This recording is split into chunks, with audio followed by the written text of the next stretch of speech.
Hi there. Have you ever noticed that this is what Joe Biden does when he has a mental glitch? He does this with his eyes. It's interesting. He never did that before. It's clearly about his cognitive decline. Here's what I want to talk about this week. First, I want to talk about how to stay upbeat.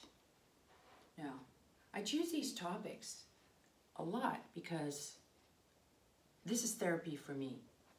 How do I try to stay upbeat? What do I do? And then I want to share that with you and see if it helps. Another thing I want to talk about is why many of you encourage you to realize that many of you are smarter and wiser than you think you are, and why I think that. Third, I want to talk about quercetin.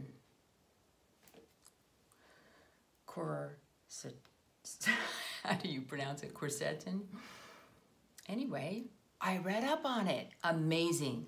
It's amazing. You can get it on Amazon. I've been taking it for a long time, but I'm going to tell you why it's important. And for those of you who want to stick around, I'll talk about my impressions of Obama when I met him briefly in February of 2007. And then I'll close with some of my thoughts. I wasn't able to get to all your comments, but some of my thoughts on your comments and how I react and what they mean to me. Okay?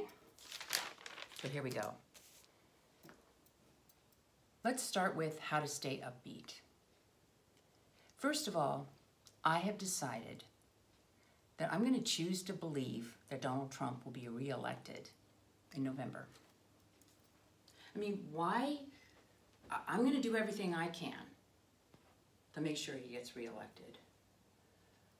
But beyond that, it's not in my control. So if I'm spending not all my time, but a lot of my time between here and November being worried about it or where the country's going, I have to trust in people, okay? I'll cross that bridge when I come to it. If he doesn't win for some reason, which I cannot imagine that happening. I cannot imagine that happening. I can't imagine people voting for Joe Biden for a whole host of reasons, but whatever. That Trump derangement syndrome is out there and the media is covering for him, but I still think it won't happen. However, it doesn't matter. I'm not going to go there. I'm not going to go there. I'm not going to be worried about it because then I'm just wasting next 3 months plus of my life. So he's going to win.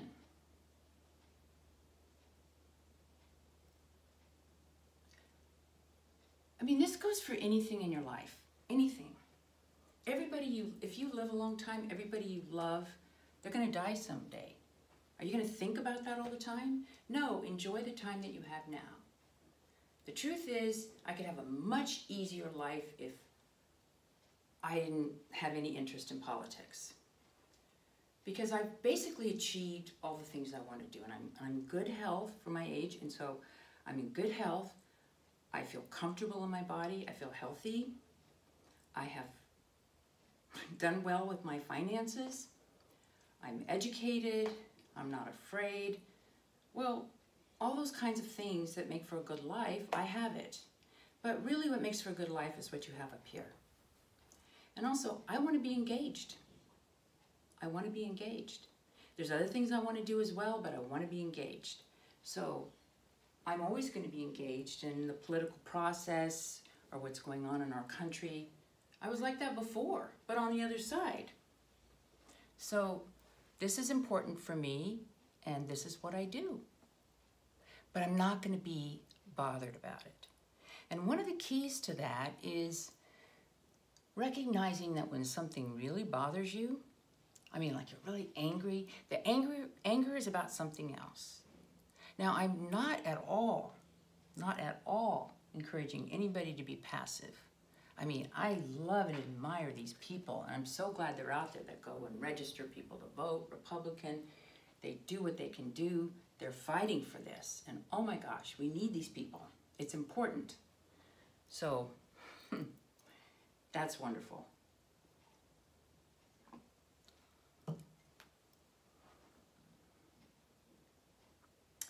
I had a kind of a wonderful thing happen to me this week. When I noticed in myself that I suddenly felt laughter inside myself about the masks. As many of you know, I hate the masks. I just like, oh my God. So one of the things I do, and I liked what Pamela Popper said, she said, when you don't wear a mask, you are helping to not spread the fear. And so, in your own small way, you're contributing to people not being afraid of this. That's why I think wearing a mask is, especially outdoors, oh my gosh, is a mistake. But I feel laughter inside. Let me give you a few examples. I was taking a walk with my friend Devin, and we were walking down to the rings. We were walking down the park, and we walked past this guy. I would say maybe, I wasn't really checking it out, maybe 2/3 of the people wearing masks because they have all these signs, maybe just over a half, 3/5. Anyway, he walks by and he said, he was only like, I don't know, late 30s, early 40s. He said, nice mask to the two of us. And I just smiled, and I was going to say something like, well, thank you. Like he was giving me a compliment. He was obviously being sarcastic. But I just like, it's just funny. Really? That's what you do? You think you need to go around and talk to people? Another thing I do sometimes when I walk by a man, if he's alone or a group of guys and they don't have masks on, I'll say, oh, I just love a man without a mask. And it's funny. And they always smile. They always smile. And at the grocery store, I told you last time I felt kind of defiant, but I walked in, I had it below my nose, and the guy at the door, but that's his job, right? You have to raise your mask, so I kind of just raised it, and then I lowered it. And nobody, and I'm just kind of smiling, looking at people, nobody, not the cashier, nobody said a word. So I understand the guy standing at the door felt he had to say that. So what? It all seems sort of funny to me, and I'm just very grateful that I now have that reaction.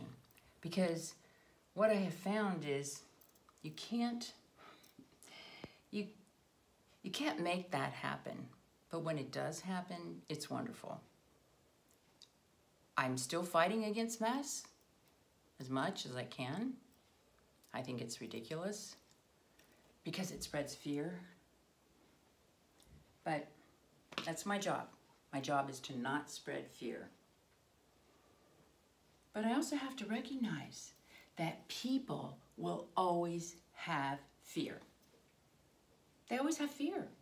What? I can only be happy when everything out there is perfect? I mean, it's pretty perfect right now for me and for most people. It really is for most people. I mean, if you look at the news, you just see the bad stuff. But for most people, it's pretty good. I mean, it's hard about the schools being closed. It's hard about a lot of things with the businesses. No question, 2020 is a crazy year. And it was completely unexpected in my mind that the route to taking away our freedoms has really been medical tyranny.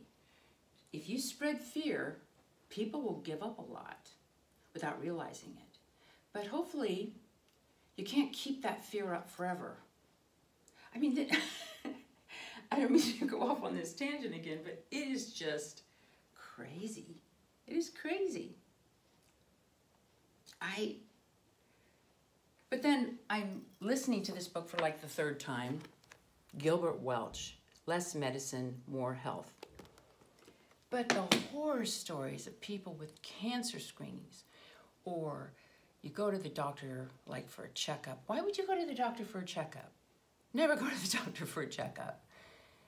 If you want to, you can easily get a little blood pressure monitor, blood sugar monitor. You can check the basic things.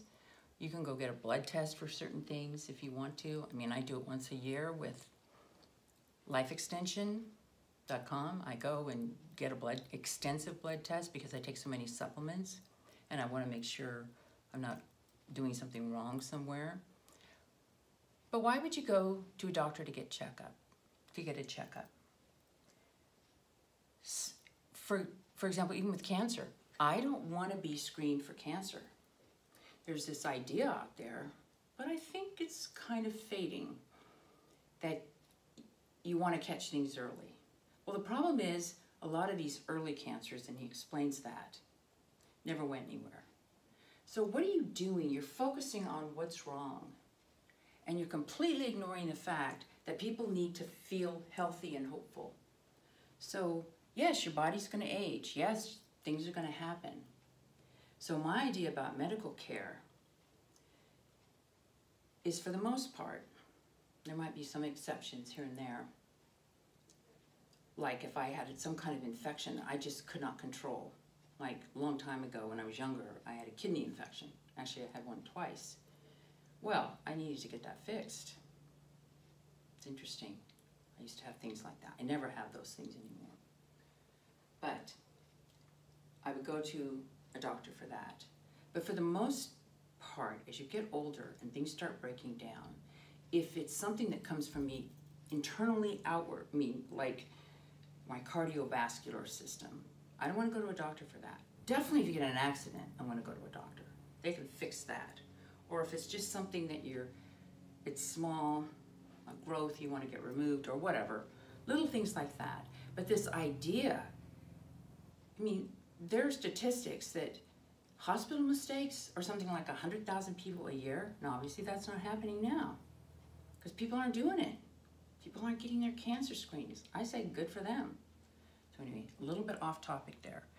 But the point is, before this, people were very fearful of other things.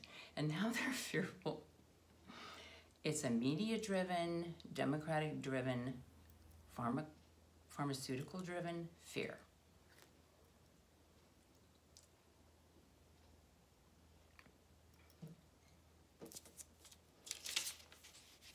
Well, while I'm on the medical issue, I'll talk about quercetin. Because I was reading about this, and holy cow, this is very interesting. And I'll show you what it is. You can get it on Amazon. There's a lot of brands. This is Gero. It's 500 milligrams. Well, I've been taking that. I always take that. I take it in the morning and I take it at night. I also take 2 of these a day, spread out. Ester C, 1,000 milligrams buffered. Again, you can get it on Amazon. But here's the interesting thing. It acts, quercetin acts like hydroxychloroquine. Is that why I haven't been getting sick?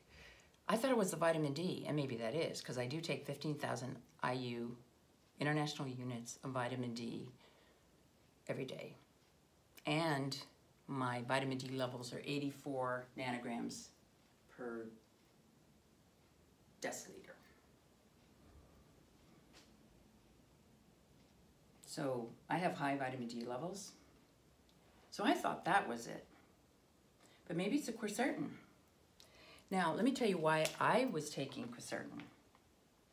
And that's to get rid of senescent cells.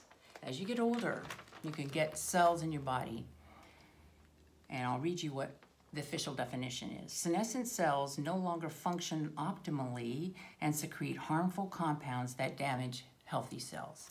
So what happens is you have a cell that's just old, it's at the end of its life. And if your body doesn't clear that out, what will happen is that it will start damaging the cells around it. Now, if you look at someone that's fairly old, you'll notice that. You can look at their skin. It's like their cells are old. And I'm not talking about the wrinkles and that kind of stuff. it's almost like the discoloration. They have lipofuscin deposits and things like that. It's just like junk is accumulating in their cells. So one of the things in the anti-aging community is you do things to get rid of that. Well, like for example, life extension. I'm not recommending this necessarily, but it's a senolytic activator. But it has quercetin in it. But I thought, why don't I just take the quercetin itself on its own? And I do. And I've been taking it. Now, is that why my unconscious has been telling me, just don't worry about this virus? Because I literally am not worried about it. I don't have any concern at all. And I'm thinking, maybe that's why, because my body knew it was protected. So I found this study, and here's what it said, the conclusions. This was a major scientific study, because I started looking into it, but let me read you the conclusion about quercetin. Quercetin displays a broad range of antiviral properties which can interfere at multiple steps of pathogen virulence, virus entry, virus replication, protein assembly, and that these therapeutic effects can be augmented by the co-administration of vitamin C, which I've been doing. I also take some zinc, by the way, 15 milligrams a day. Furthermore, due to their lack of severe side effects and low cost, we strongly, let me say that again, strongly suggest the combined administration of these two compounds for both the prophylaxis, meaning protecting you against the virus, and the early treatment of respiratory tract infections, especially including COVID-19 patients. You can get it on Amazon, folks. That is incredible. Now, while I was doing the research on that, I came up with a thing called Mid-Page Today, quercetin, new hope for COVID-19.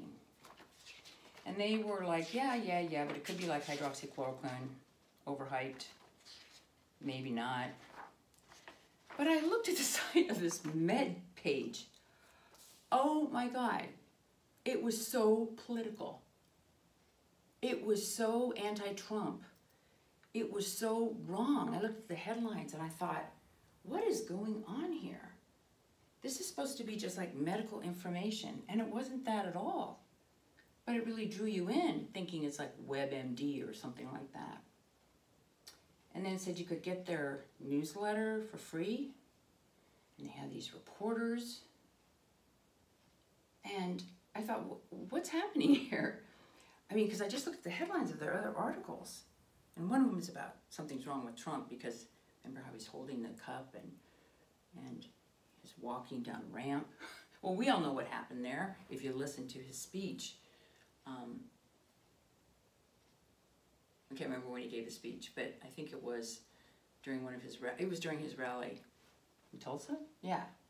Anyway, that was funny. That was funny. But he explained what happened. Yes, of course. But anyway, that was the headline, that something's wrong with him. And they just dissed hydroxychloroquine, and then they said why the doctors who talked about hydroxychloroquine, and they were dissing them. There was some article about that. And so I thought, what is happening here? What is this? Is this who's funding these reporters? And then I thought, oh my God, it's a pharmaceutical industry. I mean, of course they don't want hydroxychloroquine. There's no money in it for them. It's a generic drug that's been around forever. So they've scared all of the left into not taking it. They've actually controlled these pharmacy boards to not providing it. It's just disgusting. So we're not getting good information there. And you gotta look carefully. Don't believe everything you read. And that's something that I mean, it's like the fake media, even in medical information. I mean, why am I surprised? I found this in the climate issue. So you've really got to look at who's funding it, but not just that. Why would they do this? Why are so many people, especially older people, on drugs, on medications, all these prescriptions? That's what happens when you go to the doctor. That's crazy. Do you know how many people, and I saw this with my husband, he had a few prescriptions for various things. As you know, my husband passed away 3.5 years ago, but he called me his doctor. But I would always go with him to the doctor visits, and most of the time, the things that were bothering him, many of the times, I figured out it was one of the medications he was taking. I would do the research, and he would do the research too. And was like, oh my God, we got to get you off this medication. And we got off the medication, he was better. I mean, there was story after story like that. And it's like, why would you do that? But this was before I fully understood what was happening in the medical field. So be aware of that. Listen to your body. I'm not saying never take drugs, but don't believe everything your doctor tells you, because one of the things the doctor will do is they have to tell you certain things. So for example, if your cholesterol is high, and especially if you're a man, but for anybody, they'll say, maybe we should put you on Lipitor, on a statin. Well, I researched high cholesterol does not necessarily, people with higher cholesterol live longer. The mortality rate is less. I don't think high blood pressure is good, but when you're older, it's good because you need to get the blood to your head, and so your blood pressure is forcing it. So if you lower it too much, you're going to have a fall. So all I'm seeing is, especially as you get older, be careful. Be careful. Or you'll have a miserable life. If you just go to the doctor and they say, oh, this looks suspicious. No. Okay? Don't do that. Try to take care of your health. That's the way to do it. That's the way to do it. So, now, let me talk about why many of you are smarter and wiser than you realize. And here's why I think I have an advantage in making this claim. As many of you know, I'm very well educated. I have 2 master's degrees, and I was married for a third of a century to really one of the smartest guys in the country, Harold Rosen, the father of the geostationary satellite. So he had something like 100 inventions. He was really, really smart. And I've been on these Caltech committees. I talked with, and I've met in my life many people who are highly accomplished. So I've seen all kinds of people. And as a result, I've also seen that some of them, even though they're highly accomplished, doesn't mean they're smart in all areas. That's one of the things that's very clear. We tend to think that's true. A person can be very talented in one area and not so smart in another.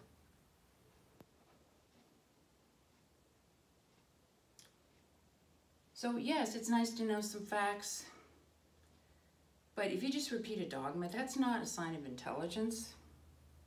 Here's what I think a sign of intelligence is: a curious mind. You don't have to know a lot, but if you're curious. If you're sitting next to somebody who's very well educated, ask questions. Be curious. Don't be thinking, oh, I'm going to look stupid, blah, blah, blah. No, ask questions. You can always get a good conversation. You could ask them, so if, let's say you're sitting next to someone at a dinner party, not that we're having dinner parties these days, but whatever, and there's some accomplished whatever in some field, say, ask them, you know, what's the best part of your work that you like? You know, just talk to them. Just be yourself and just talk to them and listen. If you're shy, just listen. Another one is to have a slightly skeptical mind. In other words, just because somebody says something and it sounds convincing, don't go wholeheartedly believing it. Just go, let me think about that. And if it interests you, then investigate it. But if it's asking you to, because of this information, to make major changes in your life, like let's say, oh, the earth is warming, whatever, say, well, what's your proposed solution? Really? We want to screw up our electricity system? Are you kidding? Our grid, our ability to move groceries, our ability to do crops, I mean, all the things that, like, say, fossil fuels require, all of it. The wealth of our industrial civilization. Well, yes, be a little bit skeptical and say, is that the solution we want? No, that's not the solution we want. But the other thing is to trust your own instincts. For example, one of the things I've noticed is if you don't get a good feeling about a person, there's a reason for that. Your unconscious mind is taking in a lot of different signals. You're not necessarily consciously aware of all the signals you're taking in, but you are. You're taking them in. And trust that. Like if you don't have a good feeling about someone, then maybe be even more skeptical about what they're saying and what their motivations are. Trust that. So there's 2 new YouTube upcoming stars that I'd like to mention. One of them is Zaneta Allen. I love this young woman. I mean, I just found her kind of on a walkaway video, but she didn't really go through the Brandon Strock site, so she didn't get a ton of views. But I listened to her, and I love her confidence.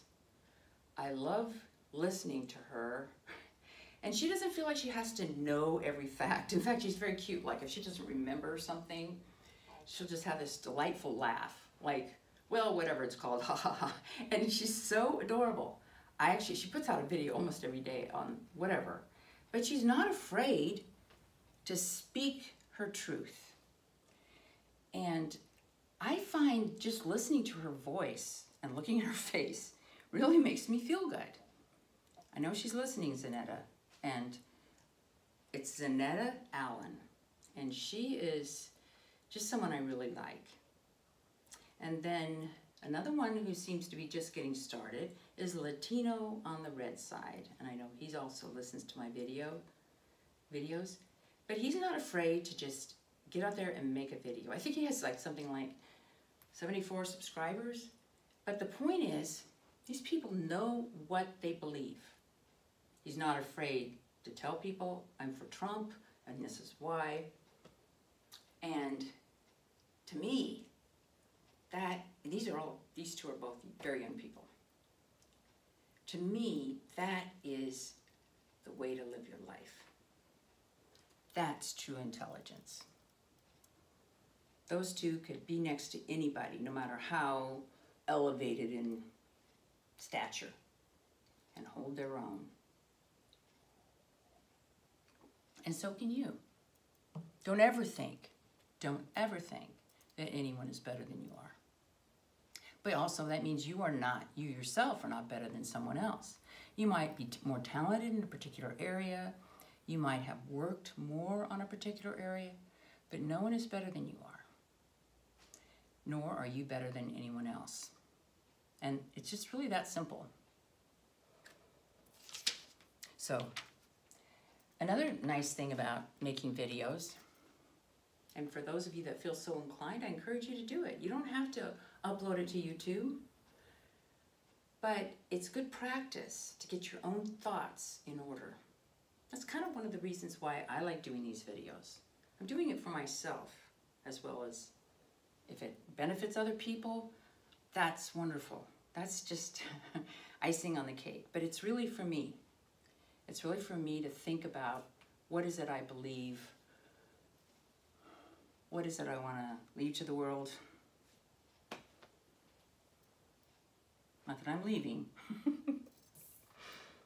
Okay, let me tell you about my impressions of Obama. So this happened in February of 2007. Now let me tell you, my husband, Harold Rosen, really was excited about Obama.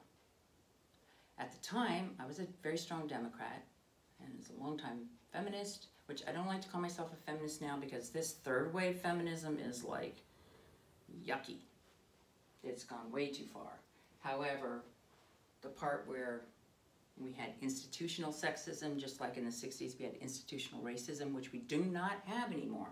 There were jobs closed to women, there was discrimination, Jim Crow laws against blacks. There was institutional racism and sexism, but it's not there, okay? It's not there now. So I don't really want to call myself a feminist anymore. It's just, it's gone into weird stuff. But I was for Hillary Clinton because it's like, wow, you know, I didn't really know her that well. I have a picture of me shaking hands with her, but that's it. It wasn't like I felt a deep connection or really, really liked her. But I have to tell you, I was kind of irritated that Obama, a junior senator, just came on the scene. He had this deep male voice, you know. It's like, really? Because of that, he's kind of moving past her. But my brother-in-law, Ben Rosen, and his wife Donna, they had this very nice apartment in New York overlooking Central Park.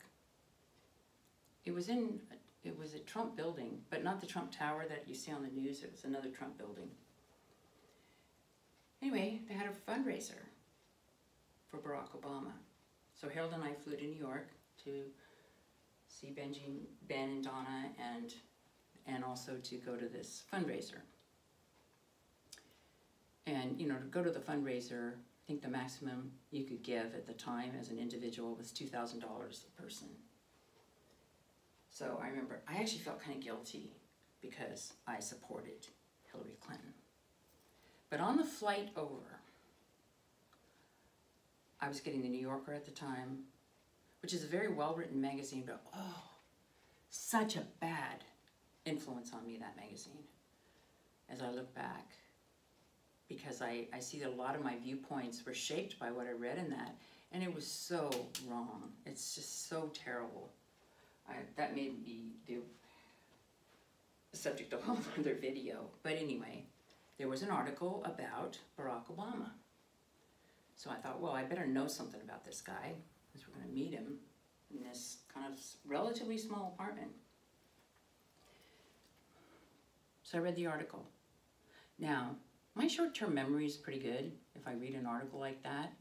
Like, I can sort of remember everything in it at the time. It doesn't last, but it's short-term, which meant, that's one of the reasons why I got good grades in school, because I could really remember things for the tests. Doesn't mean I remembered it years later, but it'd be good for the test. Anyway, I read the article, and the only thing I remember now is when he was talking about cellulosic ethanol, because remember ethanol made from corn, but now with cellulosic ethanol, he was in favor of that and various things. But it talked about, this writer talked about his views. So normally when you go, I've been to many fundraisers, you get a little bit of a personal touch. They're talking to their big supporters. Literally, so I'm sitting on the couch with some other people. Literally, he said the exact same words that I had read in the New Yorker article. So this was his standard speech. Now, on the one hand, I thought, smart move. Because what you have to be very careful is if you just say things kind of off the cuff, it's very appealing to your base, but it can get you into a lot of trouble. Not your base, but the people who are giving you money. Because you have to be very careful about everything you say. And that's how most politicians act. And I have some sympathy for that. Because you get attacked. People say, oh, I want somebody who just speaks naturally. Yeah? Well, if you really want it, let him. The only politician that seems to be able to do that is Donald Trump. And half the country, or less, whatever, the Trump derangement, they go crazy. It's like you've been saying you want it, you got it, they don't like it. Try to pick apart everything he says, but he speaks like a normal person. Anyway, so I understood why Barack Obama did this, but normally you go to a fundraiser like that, you get a nice picture taken with the candidate.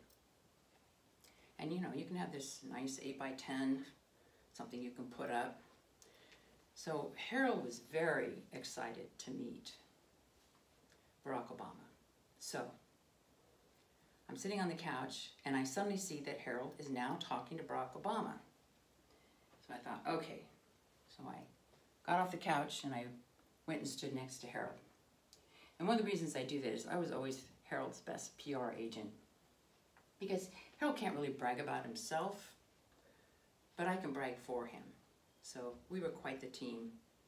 So I proceeded to tell Barack Obama that Harold's the father of the geostationary satellite and blah, blah, blah. He's got this award and that award, you know, National Medal of Technology. I mean, Harold had tons of awards. And here was Barack Obama, I kid you not. He looked like he was on marijuana. That's cool, man. That's really cool. And I thought, what a strange reply. I realized he didn't want to be there, and he wasn't really that interested. He was just thinking about, it's cool, man. It's cool. And then when you think about how he hung out with the Silicon Valley people, he liked the technology because it was cool. But when you're in a small setting like that, this is a chance to ask questions. This is one of the nice things about running for office is you get to meet a lot of interesting people. And the fact that in that small setting, he could have asked Harold some questions, he could have anything. But all I could say was, with his half-closed eyes, it was almost like, it's just a feeling, but I got the feeling he didn't like white accomplished men.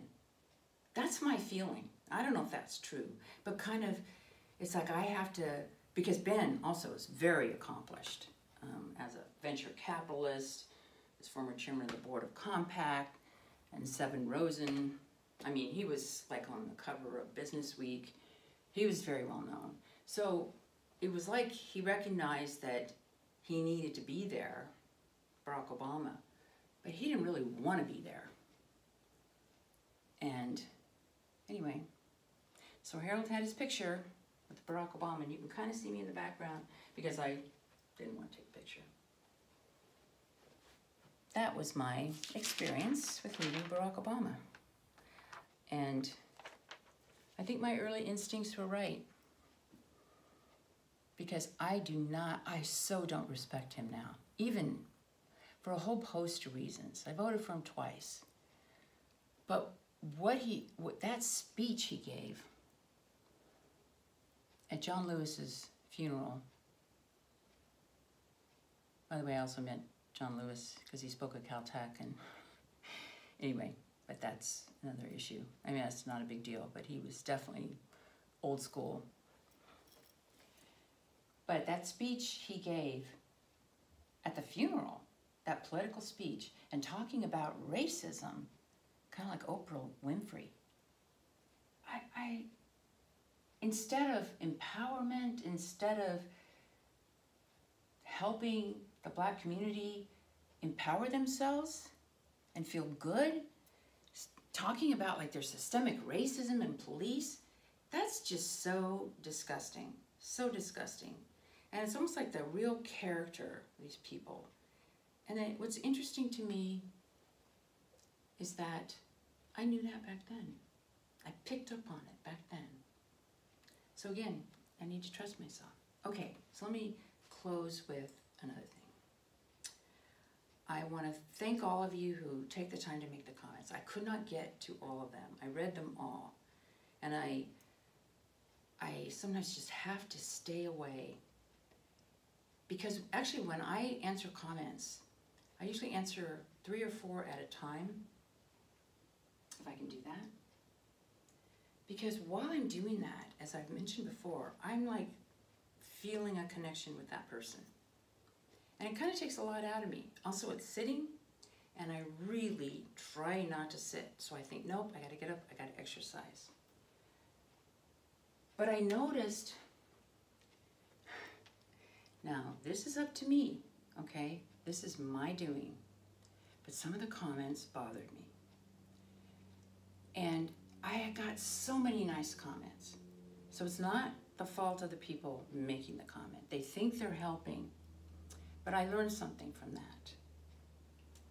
And Jenna, I'm sorry for what I said in our last FaceTime, because I just gave her unsolicited advice on something, and I thought, I don't need to do that, because she was showing me something and I made a comment. This is my niece. But I've learned that you don't need to do that. You don't need to do that. You don't need to give feedback, because you don't know what's going on the other side, okay? These videos, I'm very grateful to be able to do them, and I'm so grateful that some of you really like to listen to it. But you're not obligated to listen. If it's too difficult for you, for whatever reason, or you don't like this, or you don't like that, just don't watch it, okay? I'm not getting any money for this. I'm not trying to monetize it. I'm not even necessarily trying to grow it. I mean, it's great. I mean, it's kind of nice that people want to watch it. But I guess in this, I don't have a husband anymore, okay? He died 3.5 years ago. And even though I thought I was completely over it, my unconscious mind apparently did something to me at the 3.5-year anniversary, because I was having a hard time, okay? What is it with these dates? It used to happen, you know, my mother's passed away 10 years ago, and I used to be close to her. And someday I would be like, wow, I was just tired today. I mean, something was just, and then I'd be writing my journal and go, oh, it was her birthday. So that happens. So I thought, what can I learn from this? It's not to blame any of you. I've got to learn how to deal with comments that bother me. And one of the ways I'm now, sometimes I just delete them. And even though from the point of view of the person writing it, it doesn't, I just don't want my brain to go into overdrive. But let me just say something about the sound, okay? I have tried numerous times. I've bought so many devices that did not work. It's hard enough for me to do these videos just to get myself going. Like, I tried sitting down because somebody complained about me standing up or whatever. I deleted that comment, but it bothered me still. But I found when I tried to sit down, I couldn't think. It's like my energy was not there. So I thought, no, I need to stand up. So here's the deal. If you do not have an Apple device, and I know this, the sound is difficult.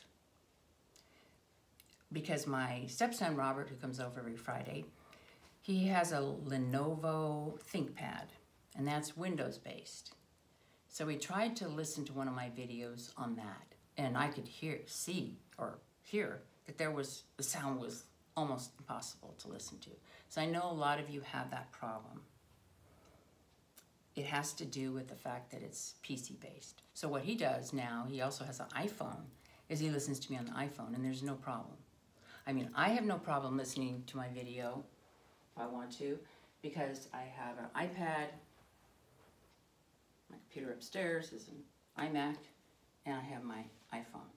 So there will be a difficulty, and if it's too much of a difficulty, then it's best that you just don't bother, okay? I cannot solve this problem. I don't have a studio.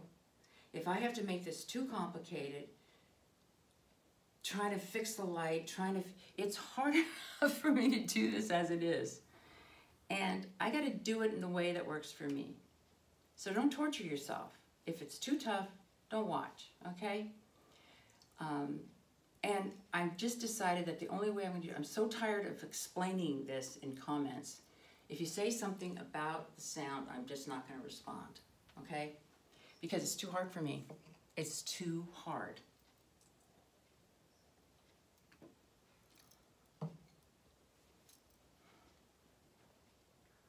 But it's with me. Like, why does that bother me?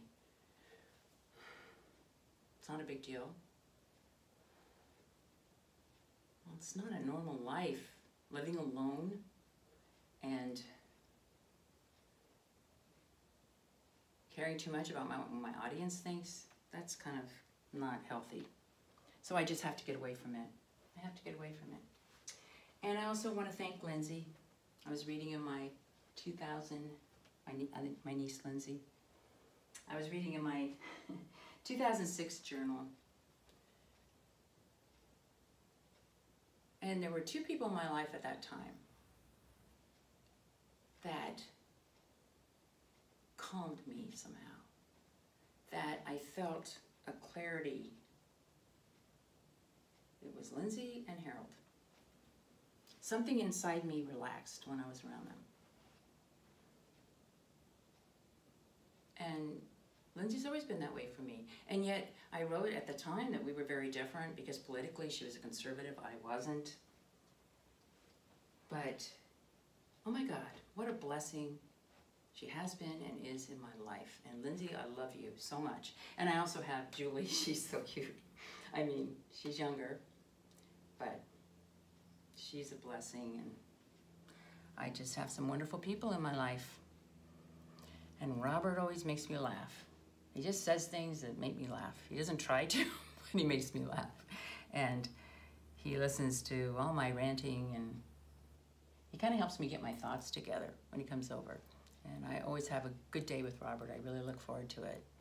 And I look forward to the time when we can go back to the beach and with Devin and Brittany and the others. But meanwhile, I'll spend time with, I know I have to work on this, and everything's a challenge. And that's what we've got to do, people. That's what we've got to do. And stay upbeat and know that our president's going to win. And he's doing really well. He's really doing well now. Talk to you next week.